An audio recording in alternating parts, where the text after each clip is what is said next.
What is going on, everybody? Welcome to another episode of What's Your Birthday Mashup. Today is August 8th, and I'm really excited to tell you what your birthday mashup is. For those of you who celebrate, happy birthday! Your birthday mashup for today is Wishlist from the Life of a Showgirl and Florida from the Tortured Poets Department. But if you combine the two songs together, you will get Wishlist in Florida. This is going to sound weird, but last time I talked about collaborations was with the double lead single, Fortnite and The Fate of Ophelia, the double lead single from Tortured Poets and The Life of a Showgirl. Now, another collaboration, 7 months later, another one has arrived, Wishlist and Florida, with Florence Welch. This is one of those collaborations where it hits hard. Florence Welch was another one of those collaborators that appeared on Hurry Up Tomorrow with Reflections Laughing. She was part of the second chorus after the first verse. Don't you let me drown? Those are the lyrics.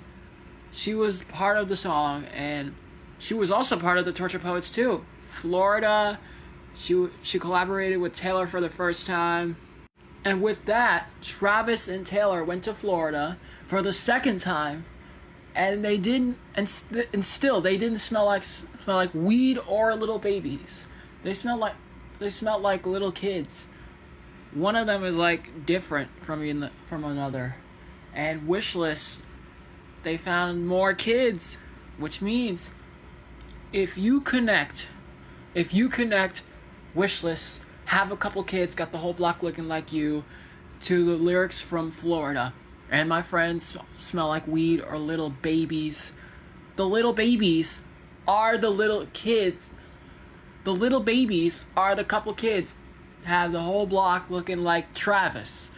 That's what the connection between Showgirl and Tortured Poets means. Tortured Poets and Showgirl are different eras, and they're different albums. They sound different. But in particular, both of these albums were hated on the very first day. Tortured Poets was hated because it was too long. Showgirl was hated because of the Gen Z lyrics. But they found a way to reconnect, to find a way to think that one album is better than the other. One of the albums are better than the other. But for the first 10, they have a whole different story.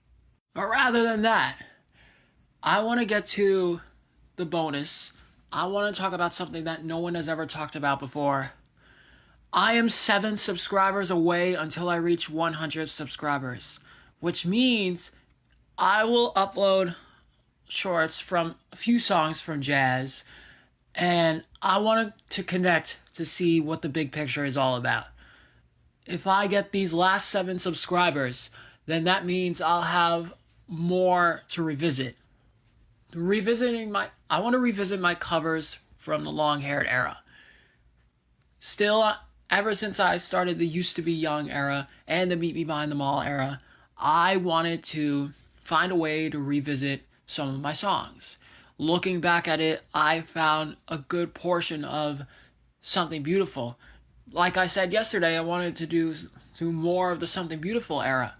And with that being 4 vocal takes instead of 3. 3 from December, 1 from June, and bam, you get a quartet. Also, I want to add up with A Night at the Opera, one of my cover albums from the Queen era, and one of those things being Bohemian Rhapsody.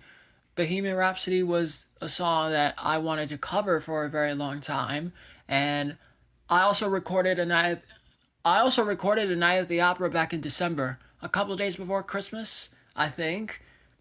And that's one of the main reasons why I wanted to do covers. Something Beautiful and A Night at the Opera are the start of my covers. They're both magnum opus albums. So, looking back at the first time I covered these albums, A Night at the Opera, Something Beautiful, and Bohemian Rhapsody, I want to revisit Bohemian Rhapsody and Something Beautiful together, making it the Used to Be Young version, along with the other songs from Something Beautiful. Others from A Night at the Opera can keep I want to do new versions of Bohemian Rhapsody of Something Beautiful. I want to put one of my vocals from each part of the song, and I like to do that by separating each one. And by the time we get to Mama, by the time I get to Mama, everyone starts to join in. So once I reach 100 subscribers, I'll start producing the new versions of Bohemian Rhapsody and Something Beautiful. That will be the case in point for revisiting covers before I start the new era. I'm still in my Meet Me Behind the Mall era, my used to be young era, if anybody wants to call it, but I want to have more fun with new versions of my old covers. Old meets new meets old, crossover, and then you get a new version of yourself. Just like Folklore and Evermore went to a new genre, the sister albums, Opera, Day of the Races, sister albums, Marx Brothers titles. They're both different from each other, even though they're 45 years apart. These new versions of my covers remind me of the Taylor's versions, when Taylor re-recorded her masters, like the first four, Fearless, Red, Speak Now, 1989, all the re-recordings of her masters. And yet we still didn't get Debut and Reputation.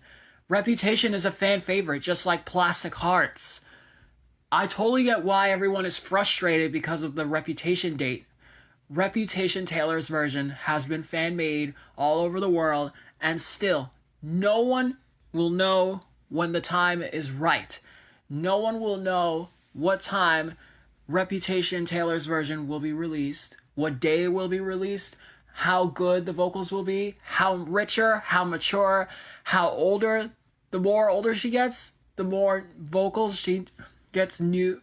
I don't know what to say. The new recordings are done. How good will they be if she released the final two Taylor's versions?